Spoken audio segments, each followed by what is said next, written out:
Turk tili milliy sertifikatida yozma bo'limi.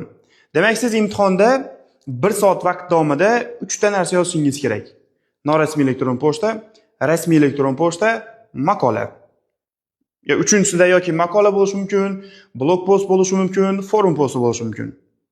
Bu videoda hozir men mana shu norasmiy elektron pochtani tushuntirib beraman. Demak, imtihonda sizga berilgan qog'ozda bitta elektron pochta bo'ladi.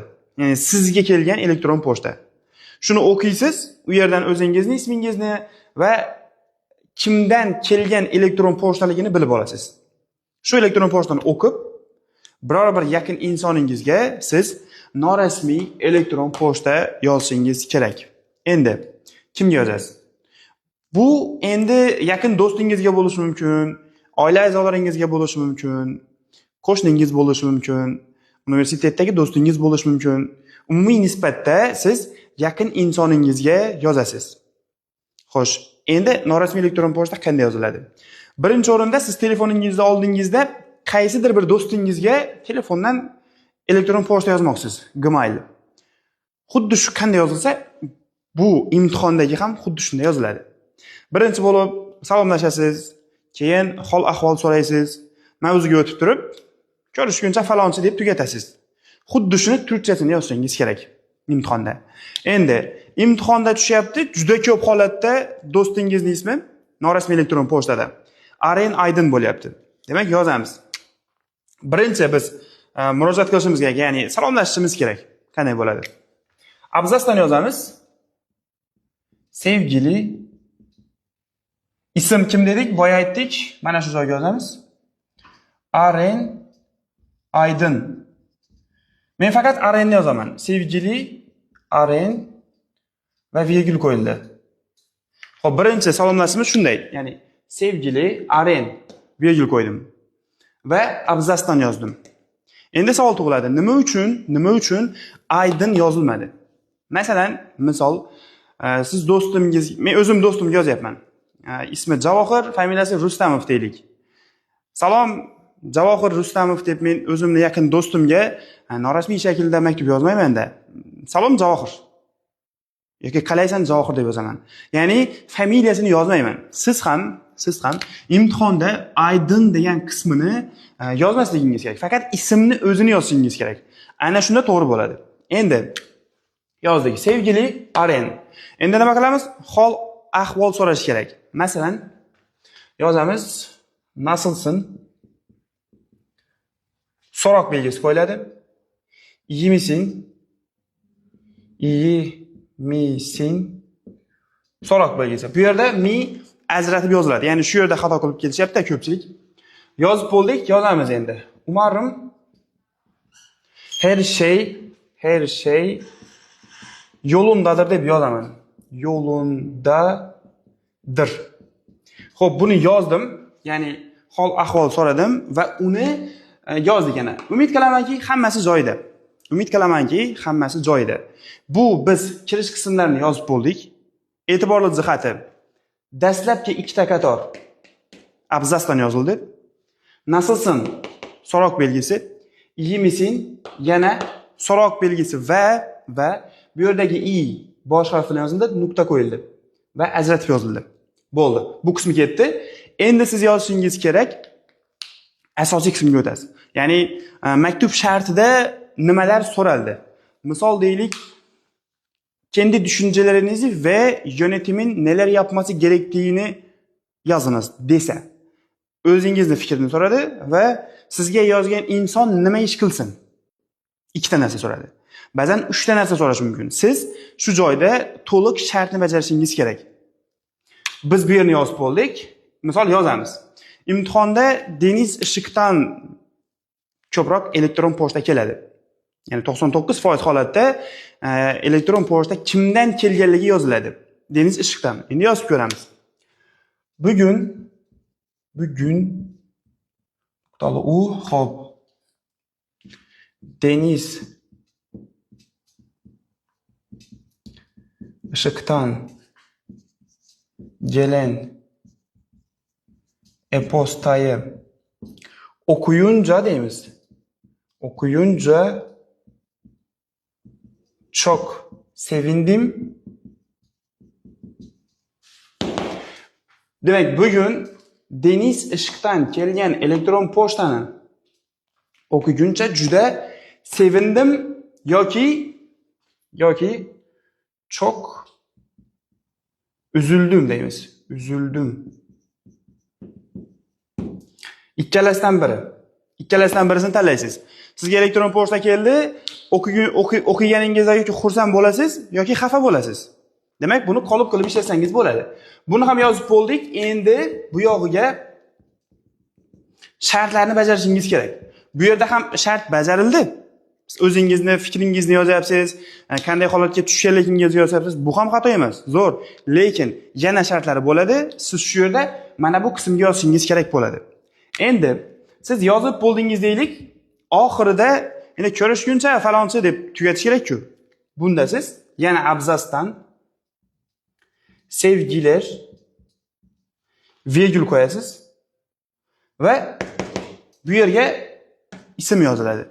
Imtihondagi ismingiz Bilge Günay.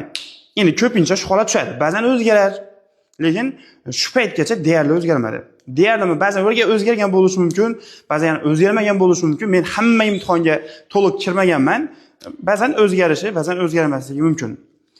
Lekin Bilge Günay tushyapti. Bu yerga yozamiz. Demak, Bilge Günay. Endi balkim boshqa imtihonlarda o'zgarishi mumkin, balkim ism almashishi mumkin. Lekin odatda Bilimni baholash agentligi Bilge Günay, Deniz Ishq, Arenaydin degan 3 ta ismdan foydalanadi. Demak, Bilge Günay. Biz bu yerga Bilge Günayni o'zini yozsak xato bo'ladi.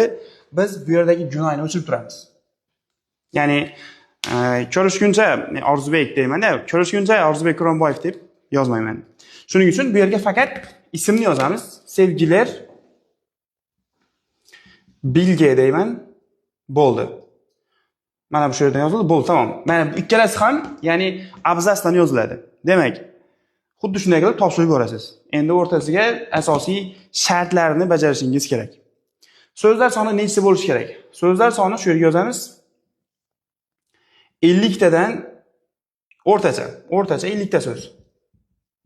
O'rtacha. Endi faraz qiling, yozyapsiz, 60 ta bo'lib ketdi. 60 ta. Yoki 60 ta emas, 70 ta bo'lib ketdi deylik. Unda nima bo'ladi?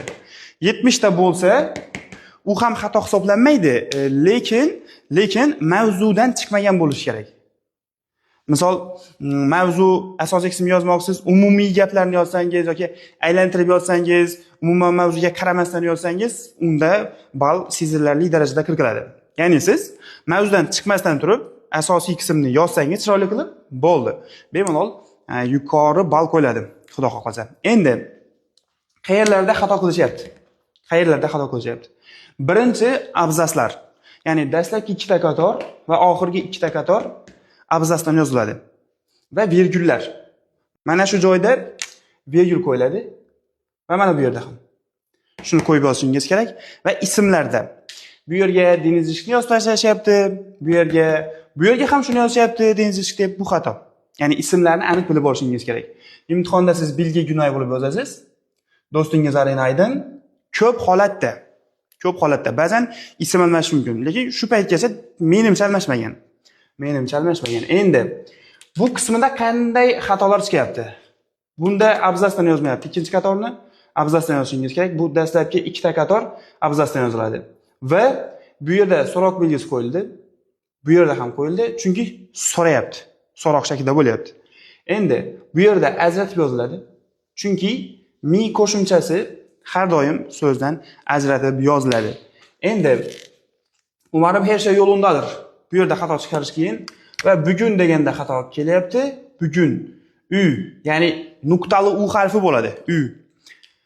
Xo'p, endi bu yerda nuqtali uni yozdik va Deniz Ishqdan mana bu yerda e'tibor bersak, kesma isharati, ya'ni tutuq belgisi bor. Mana shuni yozish kerak. Atoqlotlarga qo'shimcha qo'ysak, odatda tutuq belgi bilan qo'yiladi. Hamma holatda emas, lekin ismlarga, davlatning nomlariga qo'shimchalar qo'shilsa tutuq belgi bilan. Lekin hamma holatda emas. Xo'p, endi bu yergacha yozdik, xato chiqmaydi va mana bu üzüldüm deganda xato bor. Nuqtasiz kelishyapti. Nuqtasiz u yozib kelishyapti. Nuqtali yozishingiz kerak. Asosiy qism yozasiz. Shartni bajarib, ikkita qator, yana abzasdan sevgilar bilga virgul qo'ydik. Bilgadan keyin nuqta qo'ymang. Kerakmaydi, nuqta qo'yilmaydi. Xo'p, endi bo'ldi, shu qismida. Endi siz faraz qiling, sevgili aren deb boshlamaysiz, boshqacha boshlamoqchisiz. Misol, merhaba. Misol yozsak, merhaba. Bunday yozsangiz ham xato bo'lmaydi. Xato bo'lmaydi. Endi buni sevgilar demoqchi emasmiz, boshqacha yozsak bo'ladimi? Ha, bo'ladi. Misol deylik, shu yerga yozaman. Görüşmek üzere virgül bu yerga yozamiz. Bilgi. Ya'ni bu shaklda tugatsangiz ham bo'ladi. Bu shaklda tugatsangiz ham bo'ladi. Lekin siz tayyorlanish jarayonida bir kun kelib görüşmek üzere bilgi deb, ikkinchisiga kelganda sevgilar bilgi deb buni ham almashtirib tashlasangiz, u bo'lmaydi. Ya'ni siz bitta aniq shablonni tanlab oling, yo'nalishni, xuddi shunday qilib qolgan hammasini yozing. Masalan, sevgili aren demoqchimisiz? Sevgilar bilgi demoqchimisiz? Imtihonda ham shuni yozib chiqing. Yoki teskarisi, merhaba aren, görüşmek üzere bilgi. Shuni yozmoqchimisiz? Aniq shuni belgilab oling. Endi buni ham turlari ko'p. Boshlashni men ikkitasini yozganman bu yerga. Xohlasangiz buni tanlang, xohlasangiz buni, xohlasangiz boshqasini tanlang, lekin bittasini olib turib, oxirigacha shu bo'yicha yozing. Qorishtirib har kun bittadan olib, har kun boshqacha bo'lsa, u yaxshi bo'lmaydi. Ya'ni yaxshi bo'ladi, lekin bittani olib qo'ysangiz, u yozish tezligi ham oshadi, imtihonda ham foyda bo'ladi. Ya'ni imtihonga kirib, merhaba bilan boshlasammi ekan yoki sevgili bilanmi deb o'tirib, unda noto'g'ri bo'lishi mumkin. Ya'ni bu yerga kelganda ham o'ylanib qolsangiz, bu shay mana bu tanlab olib qo'ysangiz yaxshi bo'ladi. Va yana bir joy bo'ladi. Misol, merhabani yozmoqchi bo'lsangiz, ya'ni talaffuz etiladigan merhaba deb ketmang. Bu yerda h ni ham yozishingiz kerak. Bo'ldi. Mana norasmiy elektron pochta xuddi shundan iborat bo'ladi.